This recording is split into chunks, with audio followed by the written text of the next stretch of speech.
Hi everyone, welcome to another episode of The Growth Show. The Growth Show is dedicated to growth businesses, mindsets, leadership, and I'm incredibly excited to be joined by Real Vision founder Raoul Pal, and Ollie Phillips is joining me as well. And we're going to get into a bit of the journey and the vision, what Raoul's doing. So Raoul, great to have you on board. Thanks so much for coming on board. Could you give everyone at home a bit of background on the amazing career you've had so far today?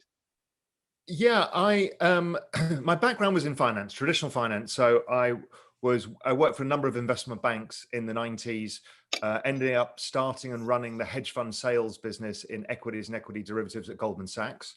I was one of the few people they brought from outside of the firm. At that point, everybody came from within the firm. It was really interesting to be what was known as a lateral hire. So I came into Goldman, built that business up. It was probably the largest business in equities in London by the time I left. And then I went across to the dark side and joined my largest client, a global macro hedge fund called GLG Partners, and started, a hedge fund group. And I started and ran their global macro hedge fund for a number of years over the recession in 2000 and that kind of exciting macro period.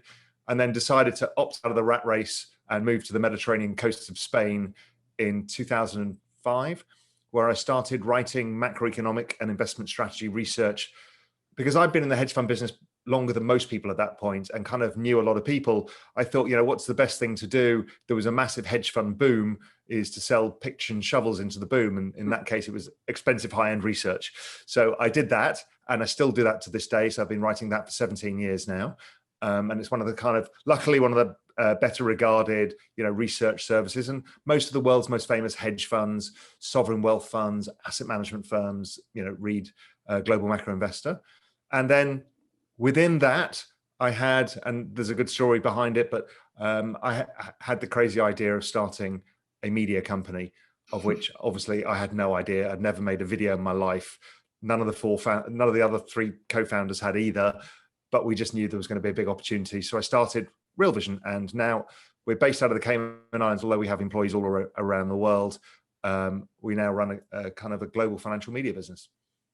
Amazing. And what was the purpose of Real Vision? What was the big mission when you first sat down and decided to do this? Well, so I had been at the epicenter of the financial system in this kind of very lucky places where you kind of knew what was going on. 2008 came along, and I was one of the people who kind of predicted a lot of what happened. Kind of a lot of the famous people who were involved in the film The Big Short, they were clients of mine, stuff like that. So we really knew, and I was warning everybody I knew, listen, this is coming, be careful. I was living in a beach town in Spain where everybody worked in property. I'm like, this is a disaster. Anyway, the issue is when it all blew up, people came to me, particularly friends of friends or friends of parents, saying, well, why didn't we know about this? And I'm like, obviously the banks couldn't tell people, but I think the media had let people down. Cut to 2012, the Eurozone crisis, where, Spain, it almost completely fell apart. We almost lost our banking system in Spain. And again, people lost a lot of money. Banks confiscated money from people's accounts and then kind of went bust, and people lost fortunes in real estate. And again, people would say to me, why didn't we know? Why didn't people warn us what was going on? And at that point, I realized I had to do something about it. I've been lucky enough to get so much for the industry, and I've noticed the change in media and the change in the mood of people, which was that they understood now that they had to take control of their own finances. No longer could you trust some guy you meet twice a year with your finances, your life savings, and hope he doesn't screw it up for you. So that whole movement, I realized that people just weren't getting the same access to information that somebody like myself was. So the job was, how do we democratize the very best financial intelligence and give it to everybody? And that's been the mission from day one. And we thought, well, how can we actually do that? And the best thing we thought is, what? The people who know the most are these hedge fund managers. They get all the information. So why don't we just interview them? And video on demand had only really just started kicking in as an idea. But we thought, this is it, the kind of Netflix of finance, where we interview the smartest, most famous, most successful hedge fund managers in the world, and pick their brains.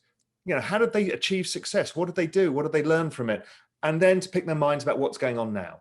So you get a whole learning journey. And so we tested that with a few people and it exploded. And so that was the start of Real Vision. Amazing.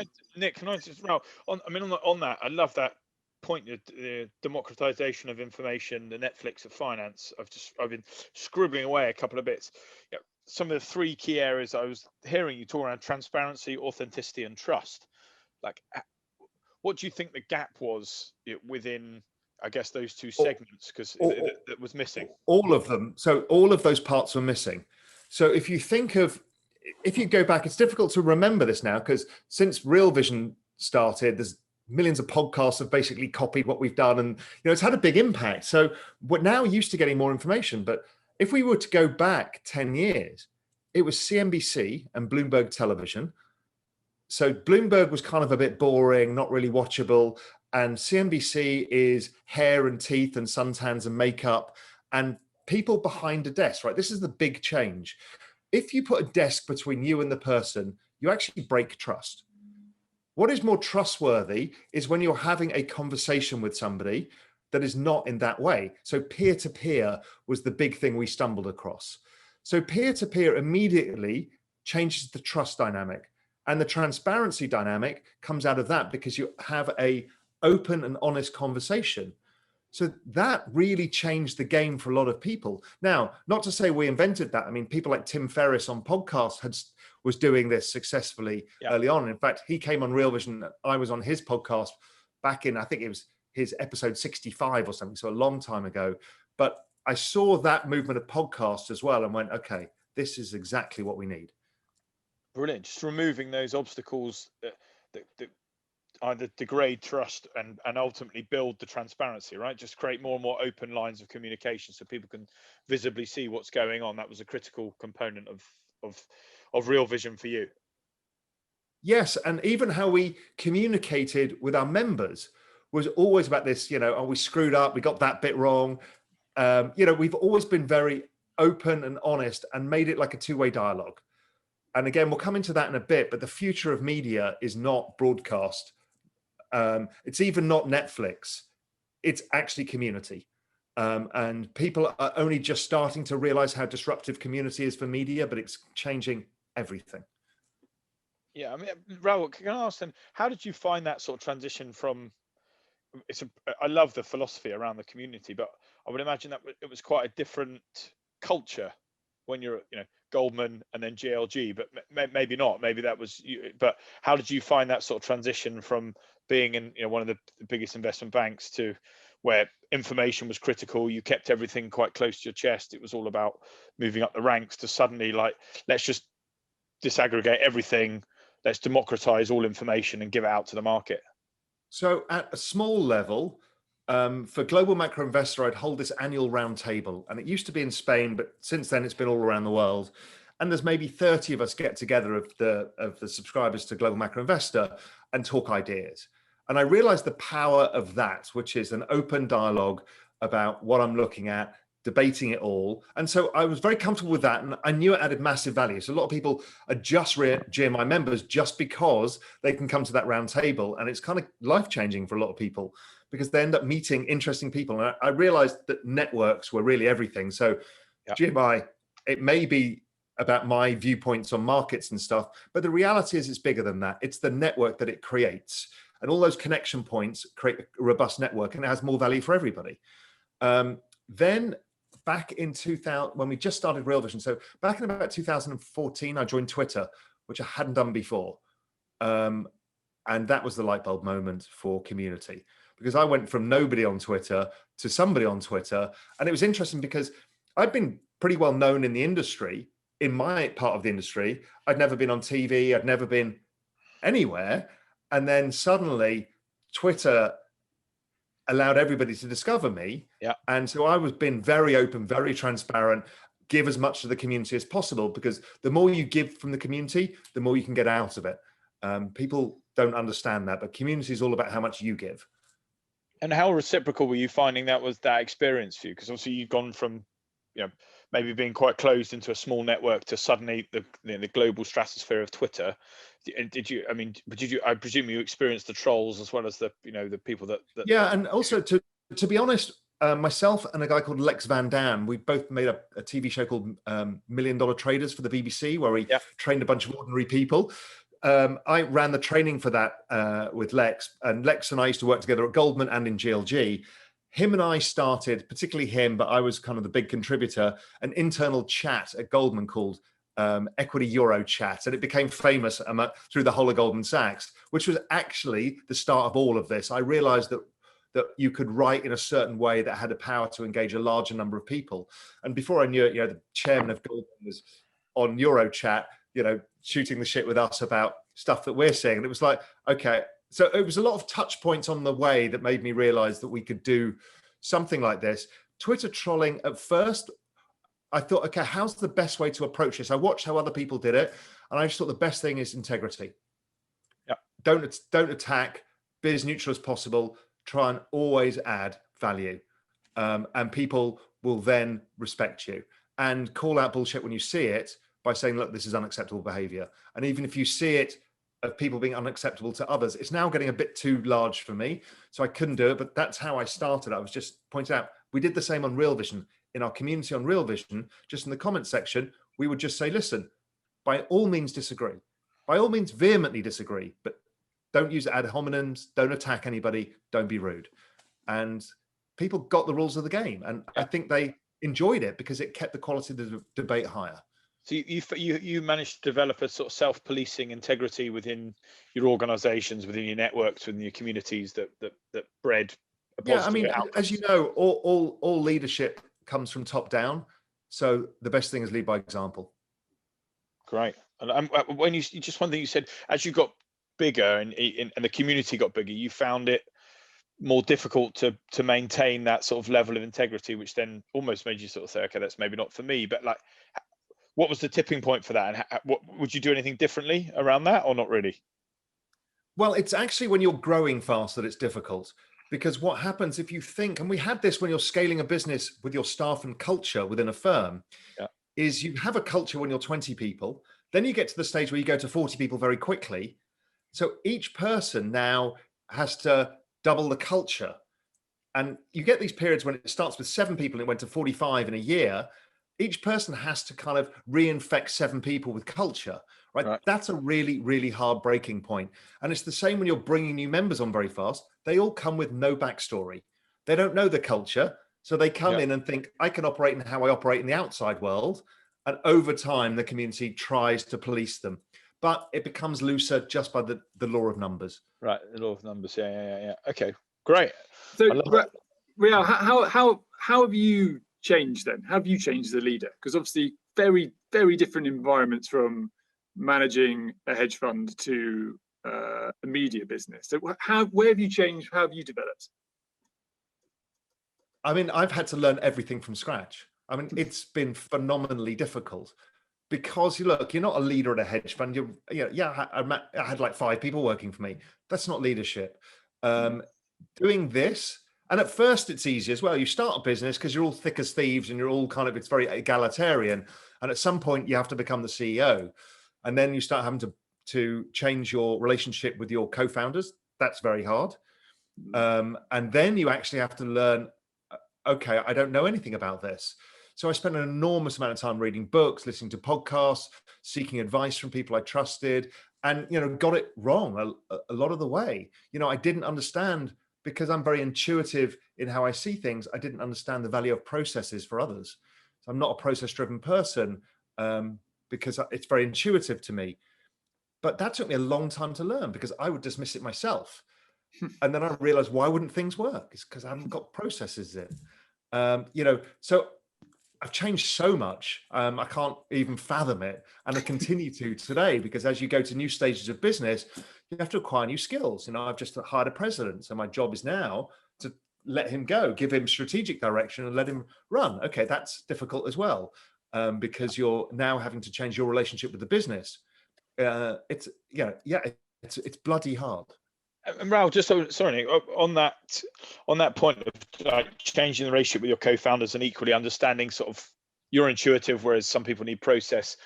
What was your method of dealing with that, just to sort of drill down into that out of interest? Was it to upskill yourself more in process, or was it to just put people in roles that were good at that?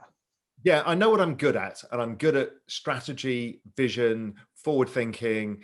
I can engage staff. I can do a lot of those kind of things, but I'm not the detailed guy. So the best thing is to hire for my weaknesses.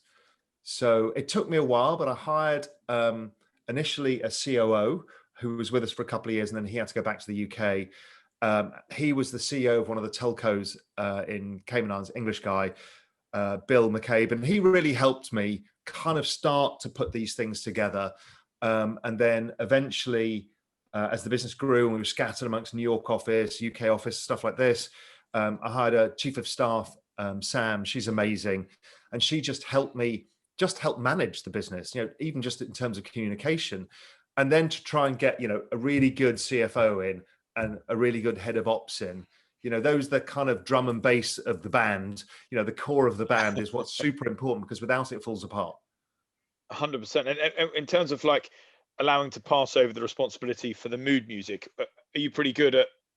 Are you quite trusting? Like, you just give them the reins and you let them go, or do you need to sort of dive in? How did you manage that process? I would love to say that I am trusting, but we were never in a position of hiring true experts, because we made a fundamental mistake at first of trying to scale in the Cayman Islands. So it was a matter of who we could get. Right. And I didn't realize, because I wasn't yet exposed to Silicon Valley and that dynamic culture of US startups. And only when I did is I realized, and listening to people like Reid Hoffman's Masters of Scale and all of these things, that we'd gone about the hiring process wrong, but we still couldn't really afford to hire who we wanted, and we weren't big enough to attract who we wanted. So then I've had to be involved in more things than I wanted to. But what's been really great is some of the younger people I hired have now come into senior leadership roles, have learned as they go, and are self-teaching in all the elements of running a media business. And so I'm now able to have a lot more trust over time. But God, the hard years were the years when I didn't know enough, but I had to educate myself. But the people who were running them really didn't know enough. And so we were in this situation where it's just hard to get it right. And eventually, slowly, you come through the other side. Again, nobody realizes how difficult the startup journey is if you haven't done it before. It's a similar actually analogy to what we've seen. It saw in sport as well. Like, geographically, you were occasionally quite restricted to the talent pool that was around you. If you're going to try and grow organically, you were reliant on youth academies or whatever else that you had in place. And there's not always, my first club was in the northeast of England, which is obviously a football frenzy place, Newcastle. So there are some talent that play rugby, but there's not, masses. If you went down the southwest of the UK, it's littered with people that play. So so the problem is you have to relocate people if you're running a club, and then the problem is their families become your problem. Where do they live? How do they get to school? And you're like, I'm running now the operational aspect of everybody's lives. I'm like, I can't do this. This is too much. Yeah. But I take it something you needed to do, right? I'm presuming you needed to do that in order to keep everybody on side and keep the business moving forward and keep the talent. Yeah, and again, there was a amazing podcast of Reid Hoffman, the guy who started LinkedIn, PayPal, and is also a leading VC. I mean, he just said, if anybody ever comes to me to pitch a business for an investment, and it's a tech business, and they're not based in Silicon Valley, they better have a damn good reason why they've handicapped themselves. And he said, look, yes, there are some pockets of excellence like Tel Aviv. He said, even London, Berlin. He goes, if you're that good and your business idea is that good, you should be where all the talent is. That stopped me in my tracks one Saturday morning, lying in the sun, listening to the podcast. I just thought, why the fuck are we doing this in the Cayman Islands? But what happened? Did you just lean over, grab your pina colada, and think, well, we'll just roll with it and carry on? No, because we were actually about to take larger premises here in Cayman to build it out. And I was about to sign the contract, and I was listening to that podcast. And I just put the podcast down, and I called Damien, my co-founder, and said, Damien, we shouldn't do this. Let's move to New York. So we built out an office in New York instead, because the world center of the media industry is New York, and fintech. And, there's a lot of the entrepreneurship, startup culture. We knew we could get talent. So then suddenly to go and find 5 producers, 5 video editors, all of this stuff, it literally took a week. And while before that in Cayman would take us 6 months. So it's like, okay, this is game changing. Yeah. Locate where your talent is. And how's obviously everyone's remote now. How's that impacted you? How's that impacted the business? How's that impacted you from like a mental standpoint as being a leader who is, I imagine, very hands-on, and also has it affected your ability to keep driving the business the way you want to? It was almost seamless. And I think part of it is we had a strong culture beforehand. People enjoy working with each other. And we'd have things like glasses of wine in the evening where you'd have a chat. So people kind of kept together. And we found productivity went through the roof.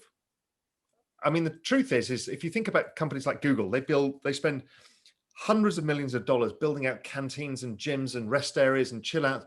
Well, when everybody's at home, they've got all the stuff that they want. Yeah. They actually don't want to go to the office. You want to go to the office periodically to engage with people. But what Google tried to do, and all Silicon Valley copied it, was keep people in the office for longer hours. Well, when they're at home, everyone's actually at their computers for longer hours. I mean, I wake up at like 5 a.m. I'm at my computer by 5:15, and I don't leave the computer till 7, really. And my productivity is huge. We've been very good with the meeting cadence, how we do things, how we disseminate information. So all hands meetings to disseminate information, managers meetings, individual meetings, that kind of thing. And we use Slack as well, and plenty of banter to keep a sense of culture together.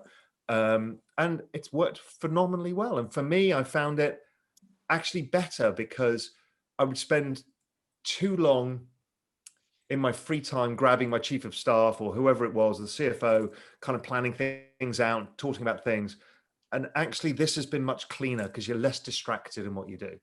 The only problem is it's very easy for everybody to book time with you all the time now because it's not a physical meeting. And so I end up with 11 meetings a day and it becomes way too much. And I don't get enough time to think. And thinking time is probably the most productive time at all. So I'm struggling with calendar management overall, but otherwise it's been phenomenal. And Raoul, are you really specific on that out of interest? Because that's from listening to some people I know and listening to some of our viewers and whatever else.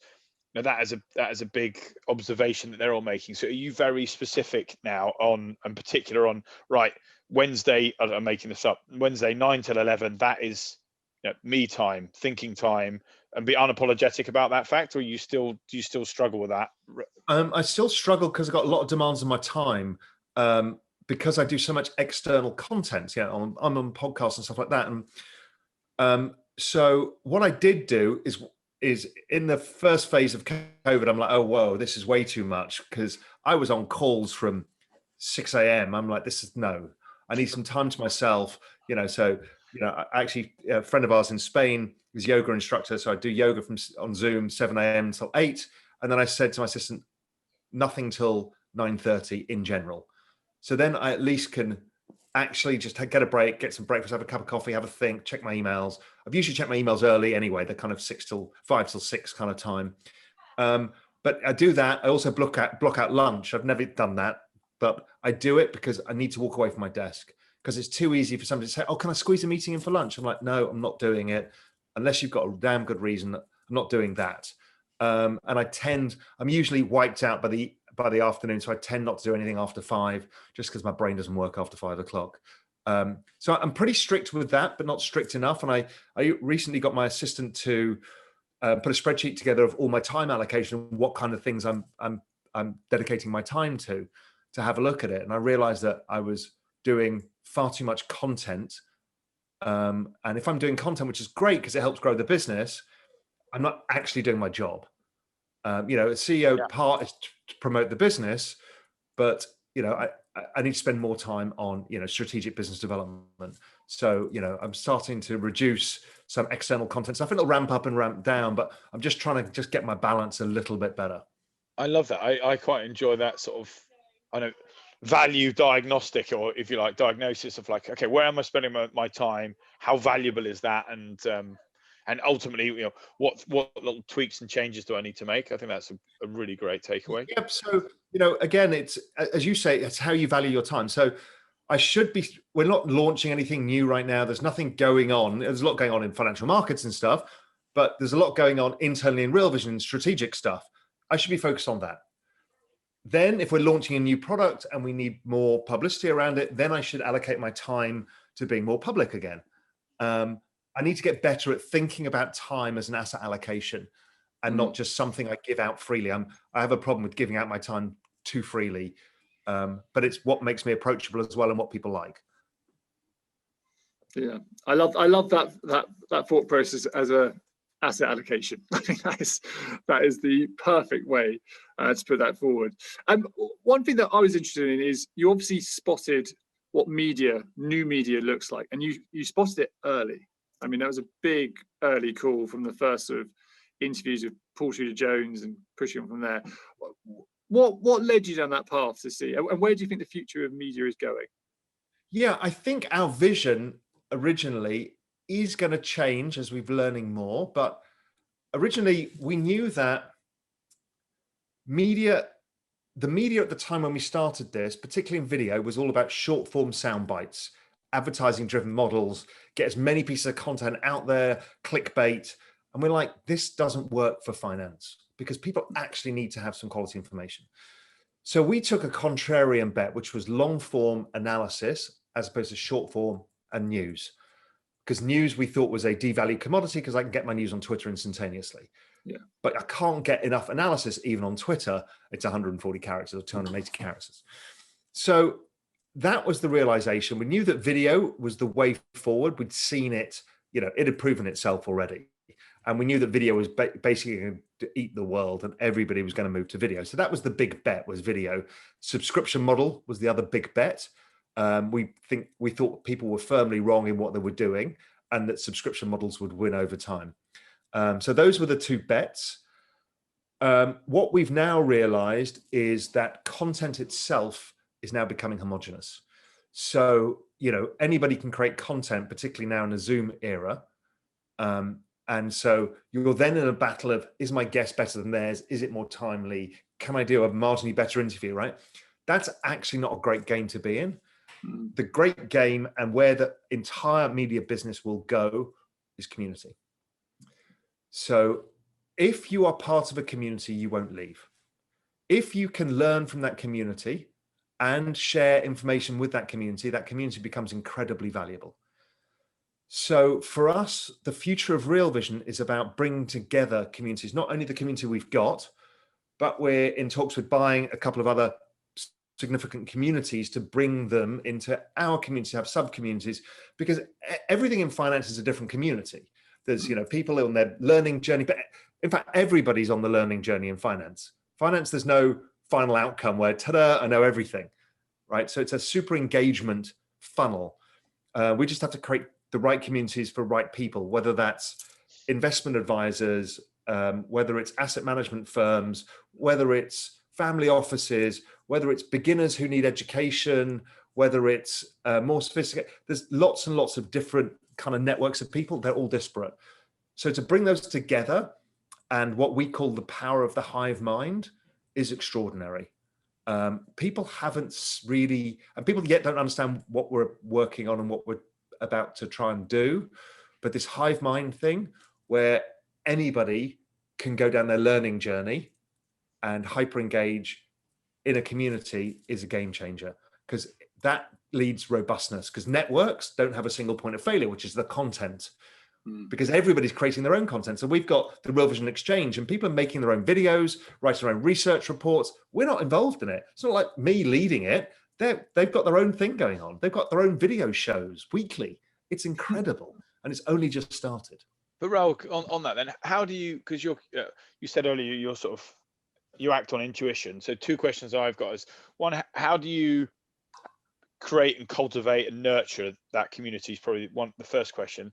And then spilling on from that, you've seen recently, I guess, look in the US, the fallout from the elections and everything else like that, how communities can misfire, if that makes sense. So how do you create and make sure you cultivate and nurture a positive community that ultimately doesn't result in kind of governing bodies and buildings being ransacked? So how I do it is I speak to the members.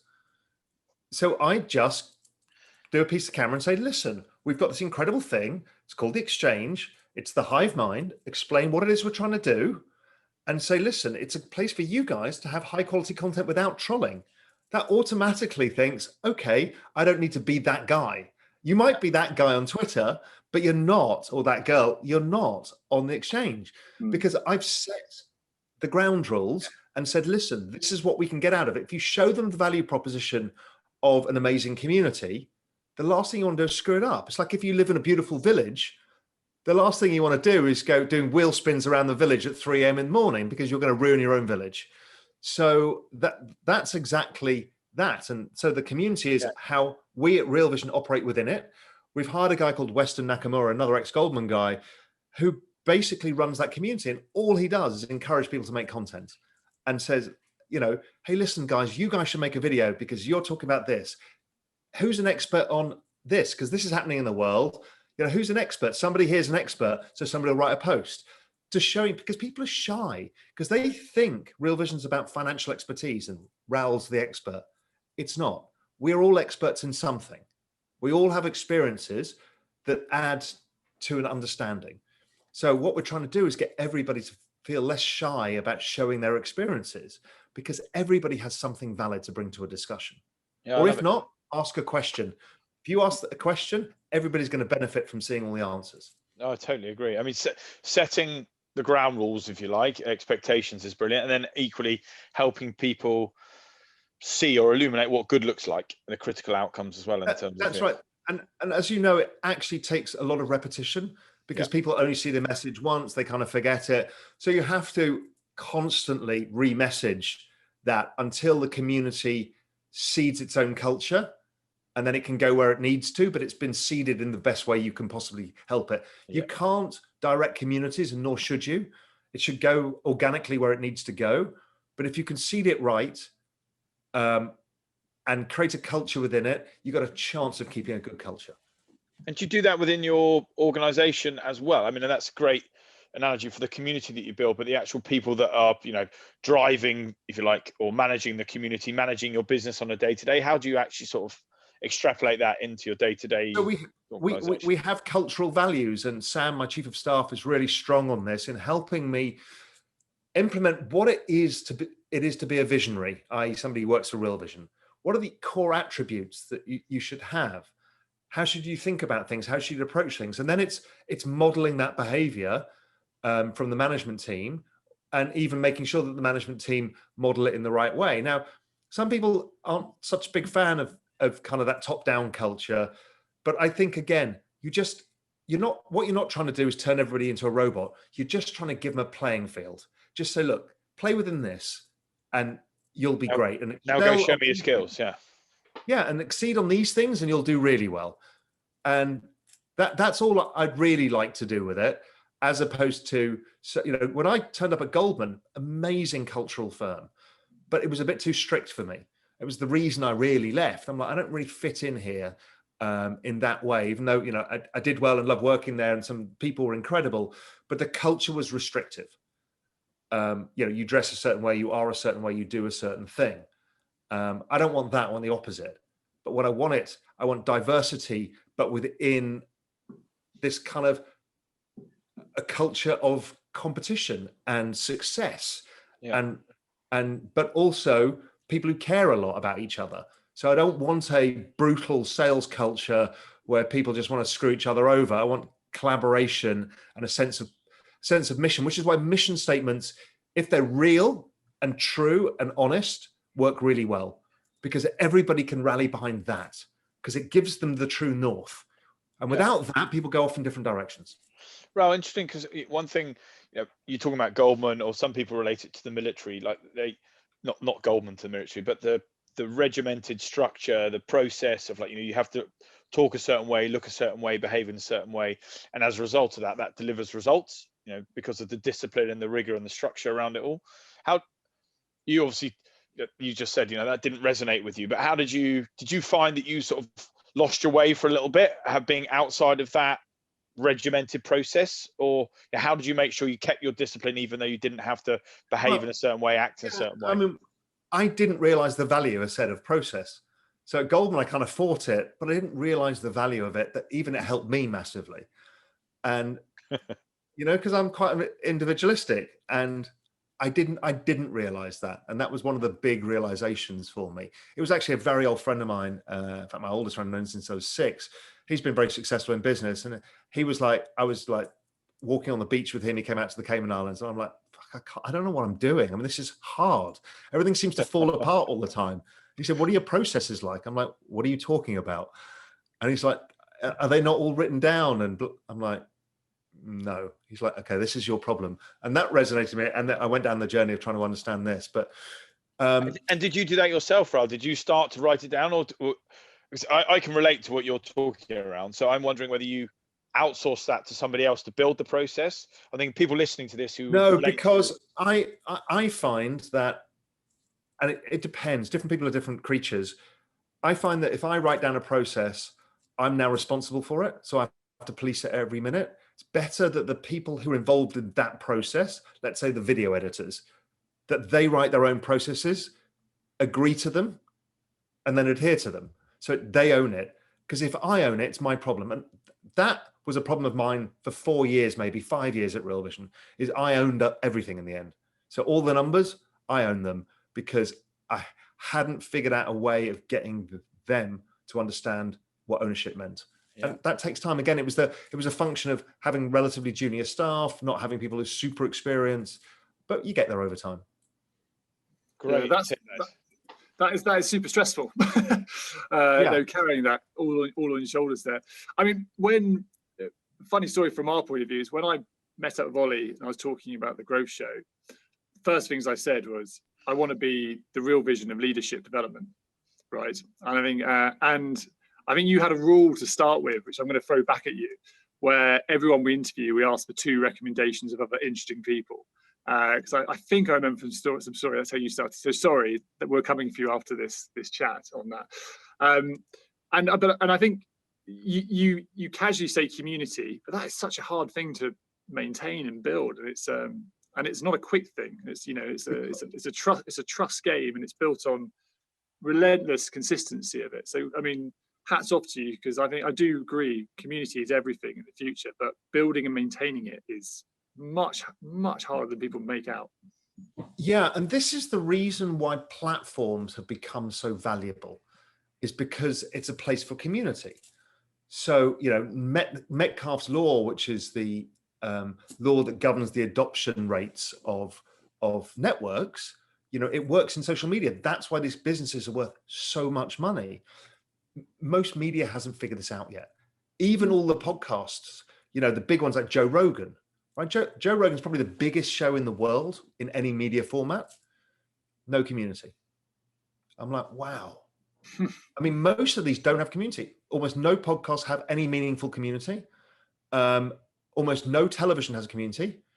People like Barstool Sports, which has been pretty successful in the US, has a community. And people who build community on social media and stuff, they have strong, robust brands, and they have different values. So it's not just about content. So yeah, community is super important. Apple has a community.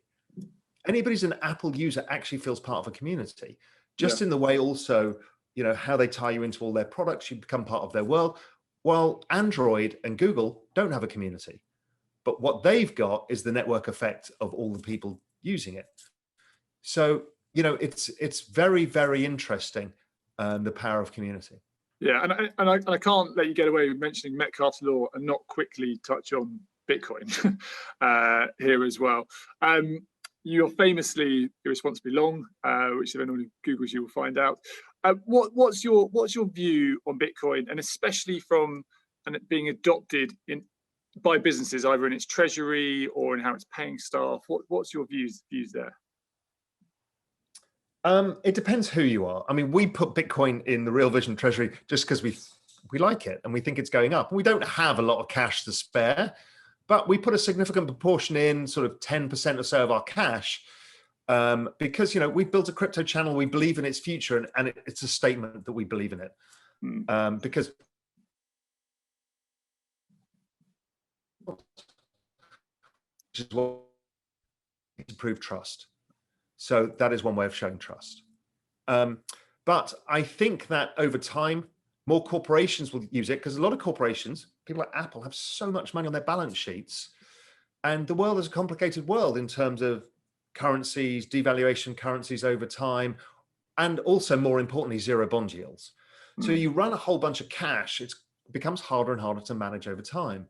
So Bitcoin as an option that gives you some stability and value of your overall portfolio, and maybe gives it growth as well, is actually incredibly useful, because bonds have no value in your portfolio really anymore. They're basically like having cash. So yes, it is important. I think more and more corporations will adopt it. And, you know, I have a lot of conversations almost every day with people in the space, and the amount of corporations, asset management firms, pension plans, endowment plans coming into the, you know, family offices, high net worth, coming into this space is incredible, because the light bulb moment has gone off and people are going, okay, this makes real sense. Yeah, and you guys have mountains of content. I mean, it's a big topic for me just to casually drop in there, so we won't cover it in detail today. But the mountains of topics coverage you have on it is brilliant. From Michael Sayer, MicroStrategy, like there's some very cool conversations there. So anyone at home who hasn't checked it out, please do. It will. If you want to understand Bitcoin, it's the first place I'd send anyone to understand. And we approach that one slightly differently to Real Vision itself, because the information is pretty democratized in this space. Yeah, right? Pretty much anybody can talk to a billionaire involved in Bitcoin on Twitter immediately, right? So what is the value that Real Vision brings? Well, it's a very tribal space. There's a lot of tribes, a lot of complexity, right? Most of us don't understand any of this. We understand bits of it. And the idea is to create a platform of learning, understanding, and analysis that everybody can come to, feel safe to come there, and go through their learning journey. yeah. And so whether you're a retail investor or whether you're a corporation or BlackRock, you'll find something on Real Vision in the crypto tier that's going to help you in your journey of understanding. So if we can become the place for quality, unbiased content and analysis, then that's where we want to play. Perfect. Raoul, do you mind if I ask you a quick question as well, just in closing as well? Because I appreciate it. I'm very grateful for your time. But thinking forward in terms of how you see things playing out from a people perspective, communities perspective, whether that's in Bitcoin, your own business, whatever else, like what really excites you, and what do you think's the limiter for certain people? What do you find limits people as well, in terms of, or might limit people moving forward?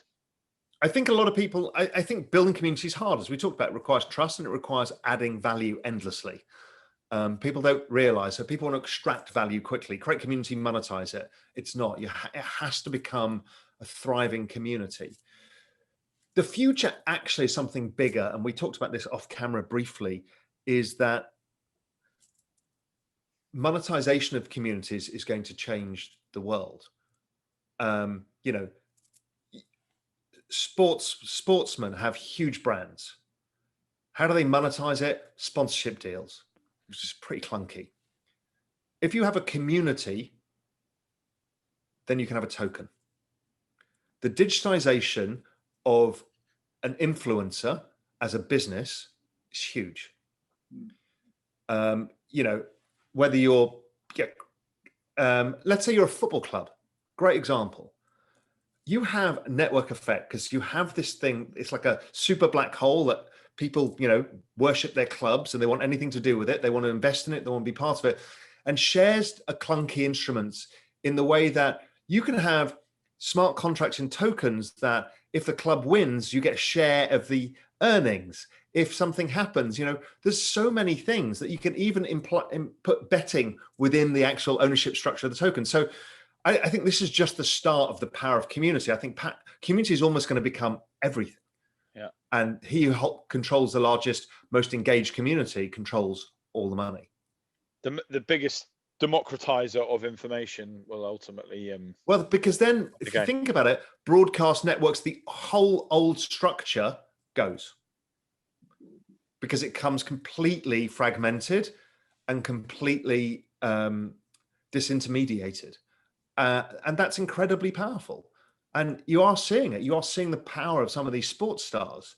I mean, old Tom Brady last night from the Super Bowl. Hero. I mean, the guy can do anything he wants now, right? Yeah. There were some of these people. Lewis Hamilton could basically do anything he wants.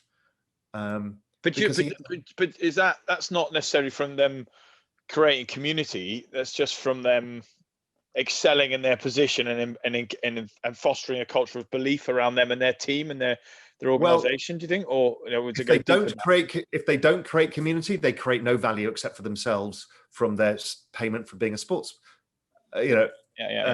sports star. If you create community, if you actually go out of your way to create a community, then you build a brand around yourself that has depth and value. So people aren't there yet. They don't yet understand it. We're seeing it in the music industry early on. Music industry understand fans almost better than anybody else, but there's still not been a great two-way dialogue, but it's getting better. Somebody I just interviewed on Real Vision called RAC, he's like an award-winning producer, creates music. He's also built out tokens for his community as he's testing this whole thing out. What can we do with this? So, people are going to have to get used to two-way dialogue with their fans and not just broadcasting. And I think people like Lady Gaga, stuff like that, did a very good job.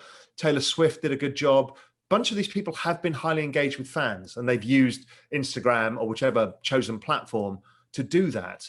But right now, the platform owns their fans. But once you own a token, your fans and you are the same thing, and you all share in success together, which is incredibly powerful. Love it. I think that's great. Well, we've taken up enough of your time. We'd love to have you back on here, and we're going to stay very close as we're basically trying to rip off your model every stage. So we looked at doing exactly what you guys are doing, because we said the other place that needs this is the entrepreneurship space, and we just couldn't get our shit together because we've got too many things to do. I just strongly believe the space you're in, everybody needs help. I needed help. I found content to help me. Just learning from others is the only way. Even this weekend, I was listening on the Tim Ferriss show, 2 hours to the ex-CEO of Netflix, not Reed Hastings, the other guy, just to glean anything else I can to help me in the stuff that I don't know. So what you guys are doing is important. Well, maybe there's a big mega merger down the road. I don't know. We'll talk to your people. But thank you so much for your time today. We can't wait to have you on again. Thank you for your honesty as always. I think that is for us what helps these conversations be real, helps impact other leaders and other people, especially right now. So thank you so much for your time, and can't wait to have you back on, and see you soon. All the best. Thoroughly enjoyed it. Thanks so much, guys.